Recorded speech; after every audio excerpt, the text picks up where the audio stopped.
Sa ating mga balita, minomonitor na ng Department of Migrant Workers ang sitwasyon ng overseas Filipino workers sa Taiwan, kasunod ng malakas na lindol na nangyari doon kaninang umaga.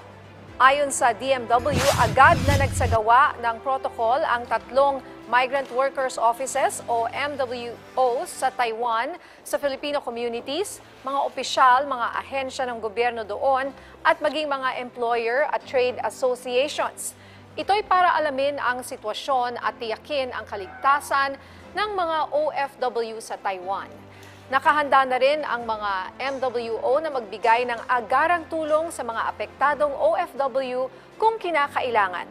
Agad ring nagpalabas ng babala ang National Disaster and Risk Reduction and Management Council sa mga residente sa lalawigan ng Batanes, Cagayan, Ilocos Norte at Isabela kasunod ng tsunami warning na ipinalabas ng PHIVOLCS kaninang umaga.